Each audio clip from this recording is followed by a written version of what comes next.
Today is April the 25th, and Zita, can you send me as co-host to start the yeah, recording? sorry about that.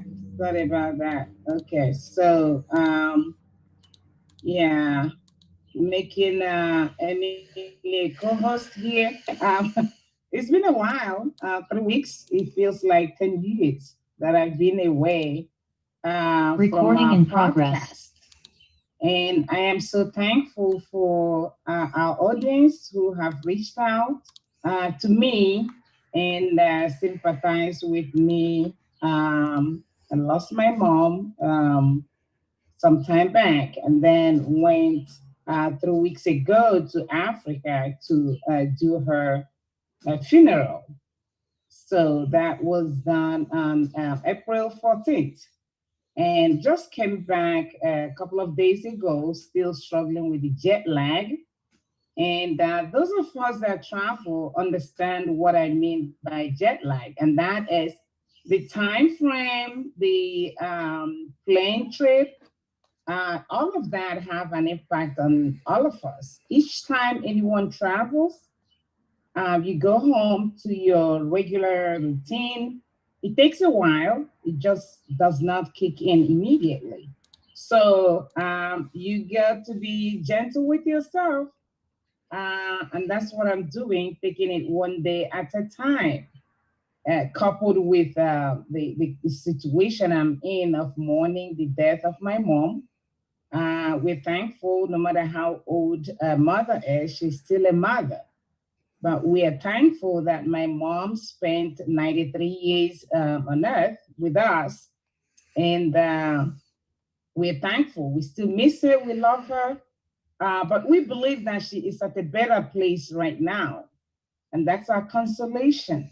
So thanks to all of you who have reached out to us with your sympathy, condolences. We really appreciate it. So this evening, I have the pleasure of having this whole podcast to myself and to Emily. We don't have a guest tonight, and it might be a little bit of a shorter production podcast because we don't have, like I said, we don't have a presenter, guest tonight. But I want to use the opportunity to talk to us about um, Zita's Healthy Beginnings. I went home and I felt really a bit accomplished with what Zita's Healthy Beginnings is doing in my home country, Nigeria. And also what we're doing here in the United States, pretty much education, advocacy, collaboration with other organizations that really have that passion to take care of women and children and to promote their health and promote health services, that agencies that actually support women and children. And we're thankful for what they're doing here in the United States. We're also happy with the improvement we have made in Nigeria right now. We know the need is great. We are still open to sponsors. We are still collaborating with new organizations out there who want to collaborate with us to construct a maternity hospital, to do education, to do training for community healthcare workers, doulas, both here and in Africa, getting people to really support women at all levels. One can get involved in any capacity.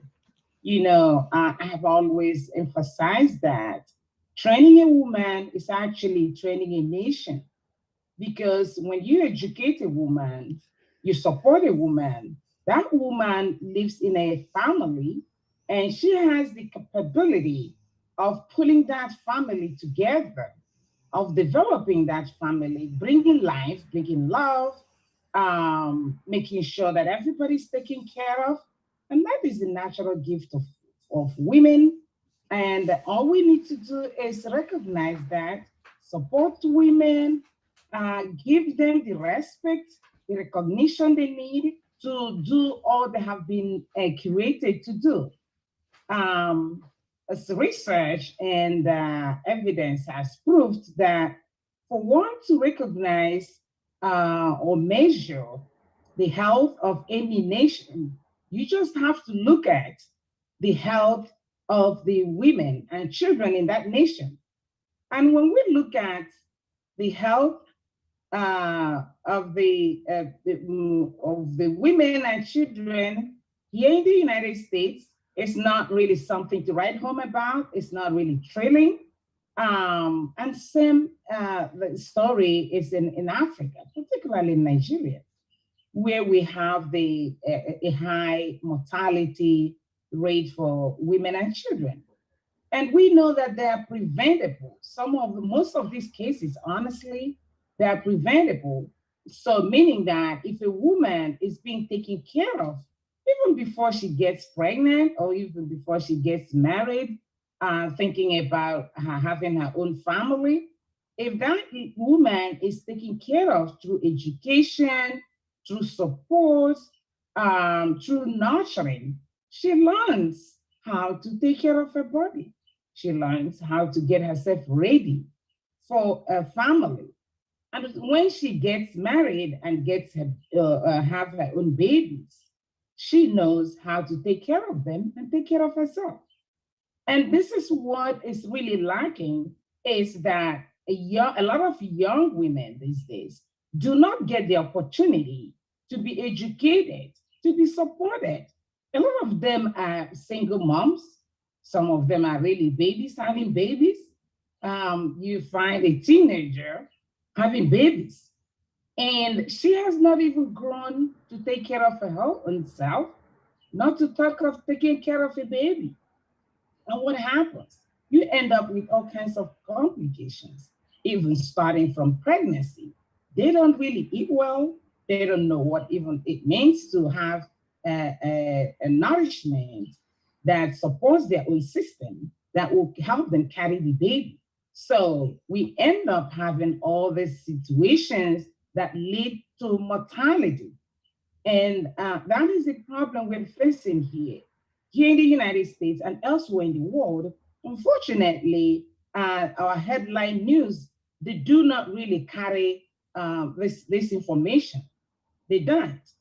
Whether it's intentionally or unintentionally, I don't know. But what I do know is this is a problem.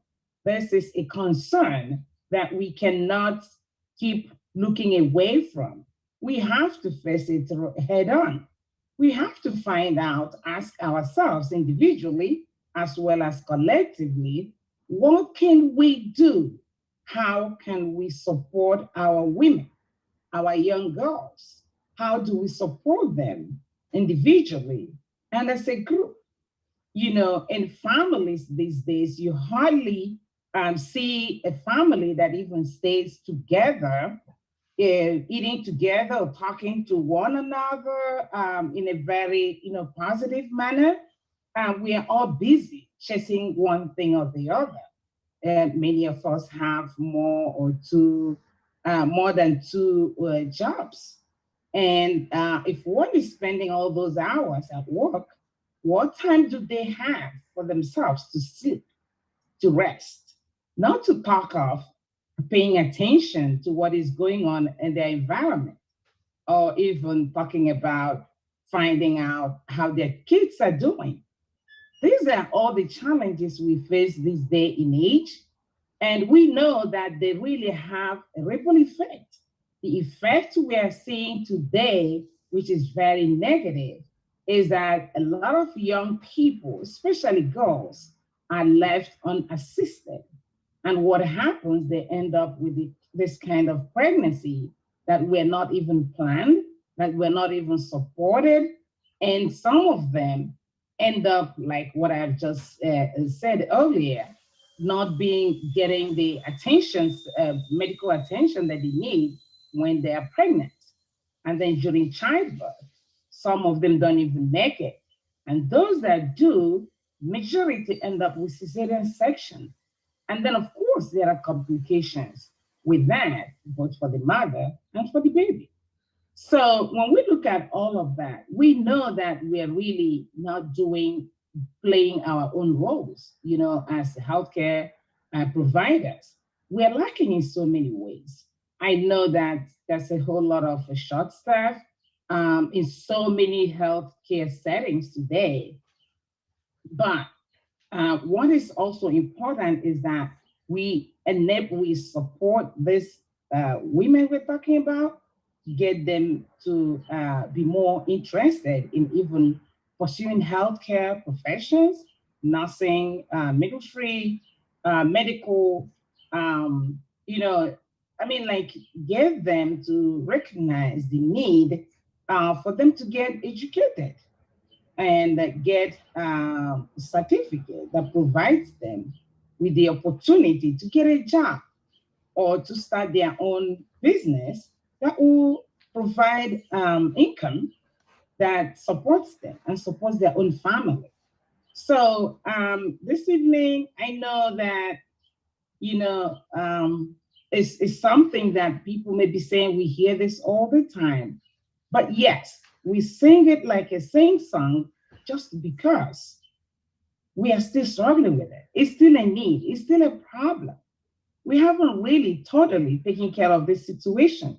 And until we do, we're not going to stop talking. So bear with me, bear with us. This is really so dear to my heart. And I know why I do what I do. Because if not for my own mom, who took her own time to take care of me, I wouldn't have been here today talking to you about that. And it was through that inspiration I gathered from her that is helping me to talk about the health of mothers and babies. It is very critical in the 21st century. And I know some people are doing their own best in their little ways to support women and children. We need this in a larger scale. We need this. We need every single person to be talking about how we can actually support women and children and have a healthy nation. Because without that, all we're doing is really in vain. If one is not really healthy enough to take care of themselves, healthy enough to take care of family, healthy enough to be a reasonable citizen, it is really hard. The impact will be felt all the way from that family up to the federal level, and that will impact our whole global community. So the question is, what will you do? How will you help? Please reach out to us, Zita's Healthy Beginnings. Go to our website, see what we've been doing already. We are doing podcasts. We have a farm in Nigeria. We have a piece of land that, please God, will be erected a maternity hospital in Nigeria. We are also negotiating here in the United States to see where we can get a space to train doulas. You all know the importance of doulas. They help women, they accompany women when they are pregnant, during childbirth, and even after childbirth. What they do is a very critical service that they render to this population. They help women and follow them even to their doctor's offices. And they do that just to ensure that a woman secures the healthcare services that she needs when she's pregnant, so that during childbirth, it will be easier. So she also can understand what she needs to do after she has a baby. We always talk about feeding, even our own feeding as adults, but the most important feeding that we all want to be acquainted with is the feeding that happens as soon as a child is born. And that is considering giving that baby for the first 6 months of their life breast milk. Breast milk can be through chest feeding, breastfeeding, in situation, and I know that every baby deserves to be breastfed, unless in situations that mom is not in that right frame of mind due to physical impediments or mental, or that baby is not really in the same, frame of mind and physical body to receive. There are other ways that can be done. You know, mom can really express breast milk, and baby will be fed with the milk with spoon, or depending on the status of the baby, baby can receive breast milk or from, through other ways. What is important is to make sure that after a baby is born, that there is that skin to skin contact, that the mother is holding her baby. If everything is fine, and in most cases they are, only few cases that you have a mother having issues that will really separate her from her baby for a little while after birth. And then you go back. Make sure that that is done within the first 24 hours of birth. Because what happens is that bond really, the sooner the better. The more the baby feels connected, the better she establishes that harmony with mom and able to latch. When we delay latching, it really bothers the woman and as well as the baby. And it might really delay the process of breastfeeding, even after the woman is discharged. So we encourage skin to skin. We encourage healthcare providers to start early when the mother starts coming to the clinic to seek for antenatal prenatal care. You want to find out how prepared is she. She gonna breastfeed, which we encourage 100% for the woman. And remember, breastfeeding is not something we think that you can bring a baby and snap the baby on the breast and that works. It does not work for most women. So that's why it's important. As soon as the woman gets pregnant and starts looking for, seeking prenatal care, we start as early as that time to prepare her, to assist her, to start to engage herself with that whole process. It is the process. So the 9 months that she will be waiting to have this baby provides her with an ample opportunity to learn, even using it with the phantom or whatever, dolls, whatever we use to help the woman practice. Now, practicing is good, but it is equally different. As soon as the baby comes, the story changes. Help the woman to understand that yes, you're learning this right now, but it is different when the actual baby comes. When your baby comes, you still need help. You still need support. But we are here to help you. Women need to be reassured that we are here to support them. Everybody needs support. So it starts with her knowing that she's being supported through family, community, and even healthcare services, community are there to support her. And as I said, 6 months, some people see that as too long, especially here in the United States, because of all of the engagements women have to do, all the juggling, including going back to work. Unfortunately, most of the women that I have, my moms, go back to work as early as 3 weeks after birth. And that is really not right.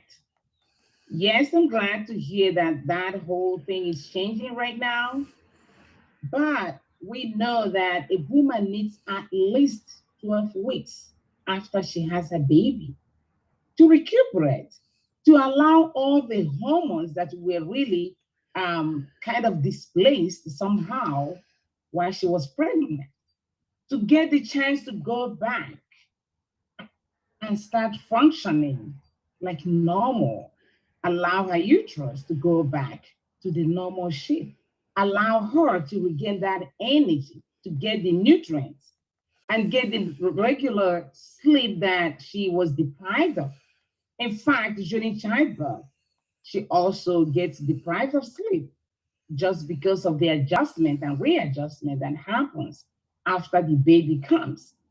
So a woman needs that time to recuperate, to get that wonderful bond that really sustains her and the baby for the rest of the baby's life.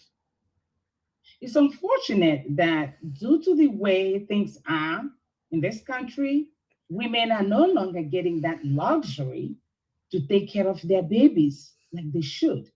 And that is really impacting both the women and the babies. And guess what? That spills through too. So it's impacting our communities, it's impacting the global community. That you find out that a lot of women are getting into a whole lot of issues, medical situations that they shouldn't ordinarily get into, but because they're not getting the necessary rest and attention that they needed after they have their babies. So they end up having these other issues. And then that gets compounded with having a baby and having the demands that comes, with having a new baby.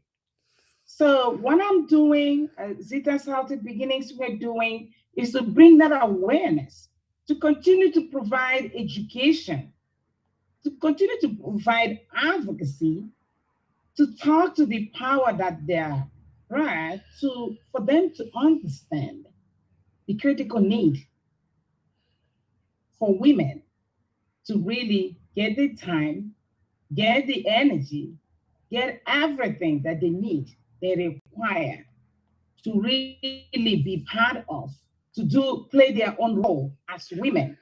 Because unless a mother plays the good role of motherhood, she would not be in the right frame of mind to take care of herself as well as her baby. So I am really appealing to all of us out there to spread the news, educate everyone, educate our guys, educate our brothers and sisters out there to provide help support to women. Because guess what? If we're doing that, we're indirectly helping our nation, helping our families, helping our communities. So I'm going to really open this conversation up now to see who has any contribution, any comments or questions about how we can support women during their journey, pregnancy, childbirth, and after childbirth. Hi, Hannah. I see Hannah is joining us now. How are you? You're muted.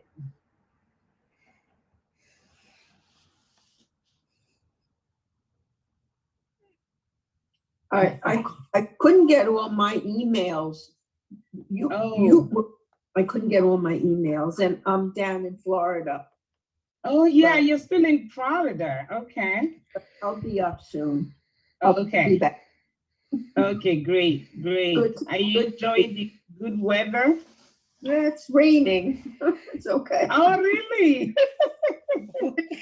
It's raining here too, but it's cold. It'll get better. It'll get better. Yes, it will. It will. Yeah.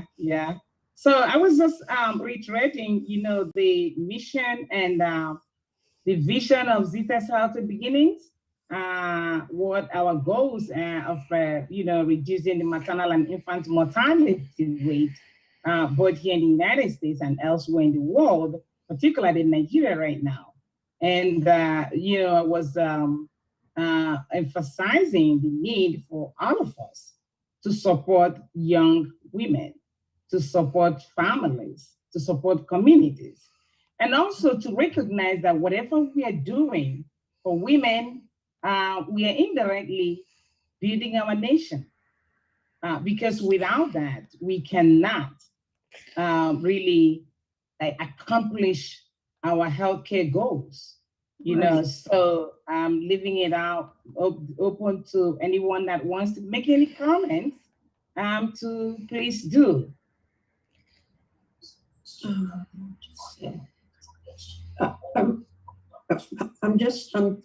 Hi Zita. I'm just going to Hi. ask. Now, I'm down in Florida, and there are a lot of elderly people down here. Mhm. People in wheelchairs and walkers and canes and all situations, which I see all the time. Now, one of my, it's a family member of mine. Her name is Roz. Her husband has been bedridden for 3 to 4 years. And she has AIDS, but she's still there watching over him to make sure everything is good. Now, she is wanting to put him into a foster care home. The VA has such homes.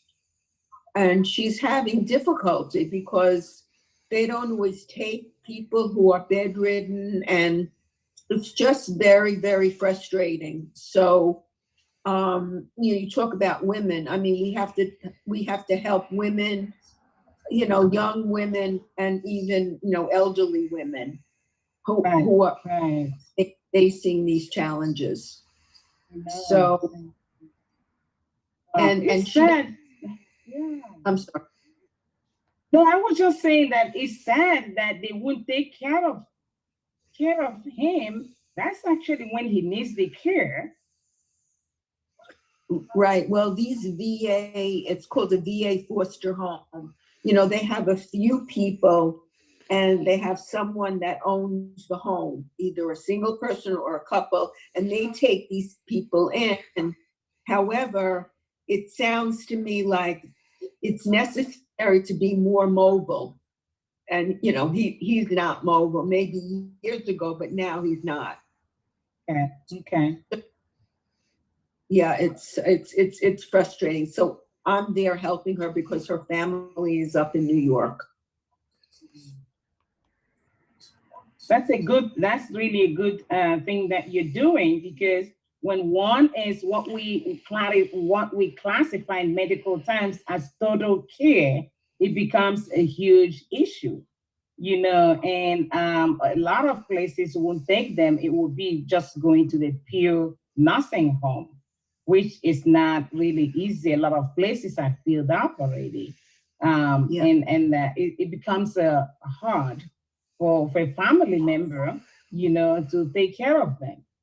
And I don't really know the answers to that, but I think our government needs to really rethink, because this is really, it's not going to get better, because the aging process, nobody's going to stop it, so, or even people getting sick. What is important is to recognize that, like I say, creating that awareness and us getting ready, getting ourselves ready physically, mentally, to say, how are we going to take care of our own?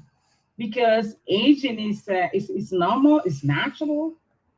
Question is, how are you going to get ready when it's time for one to, go through that process?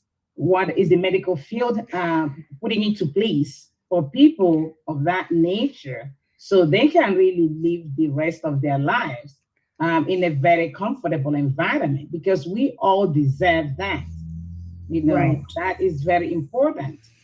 So I'm really, it's a concern to me that people are going through that, when they really should be receiving the best care. Right. That's Right. when they're struggling. So that is Right. And her husband is a veteran, World War II veteran. So yeah. but I hate to say it, the veterans don't take care of their people. It's all about the money. Yeah, unfortunately. And that's why Brian, you've heard about Brian and his organization, Project Die Hard, that has the podcast every Monday at 6:30 Central and 7:30 Eastern. We talk about veterans. These are people who have really given their own life. They gave their best, to ensure that the rest of us are secured, that we enjoy the freedom, the liberty, the security in the country.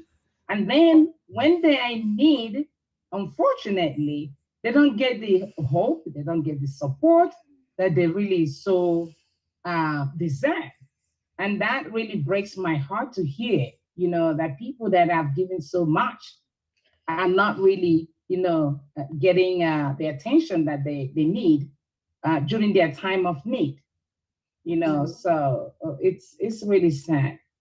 Yeah, it's very, very sad. And, so I'm helping her. I'm looking for homes for him in the VA because, he needs a lot of attention, which he's getting now, but it's costly.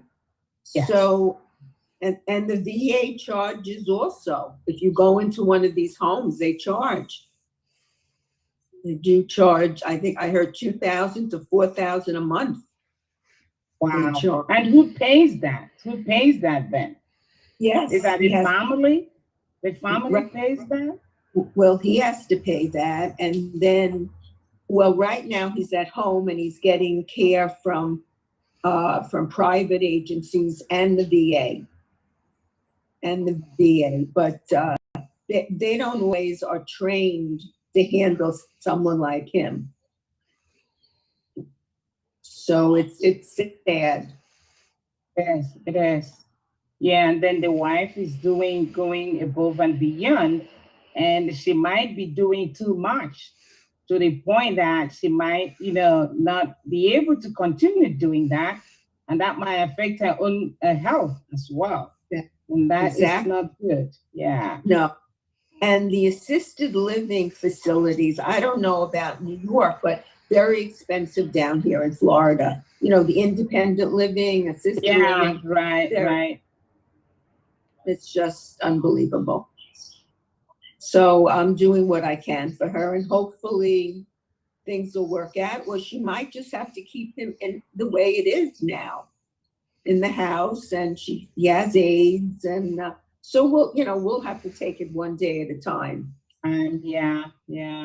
I'll keep them in my prayers because that's really a tough decision, a tough situation for someone to be in and struggling day by day, not knowing, what's gonna happen. It's unfortunate. It's unfortunate that our system is like that, and that's why people like Brian, who is really into supporting Project Die Hard, ensuring that all these our veterans get the attention they need. Even up to staying in that environment for 1 year. Trying to get both physical, the whole thing of total care. It's a holistic approach. It's what is really going to support a lot of veterans everywhere, especially in the United States, where we think or feel that there's a provision, for veterans when they retire or when they're in need, like this situation you have just described. But unfortunately, that's not, it's not playing out as expected. So I'm just hoping and praying that those in charge and those who are running nonprofit organizations that benefit our veterans would continue to support them. The need is great. The need is great. That Absolutely. is for sure. Yeah. Absolutely. So thank you. I'm glad I could share this, and hopefully we could help our vets. I mean, Harry is 94. Oh, God bless. wow. He served his world, I know. Wow. and his wife is 90. So it's Oh, my it's goodness. Oh, Yes. boy. God bless them. Oh, Yeah. wow. Wow. Yeah. So, Emily, what do you have to add to this conversation? Hannah, you're in those two are first two. Hopefully something gets worked out sooner rather than later. But yeah. thank you. Similar situations where you are, Emily?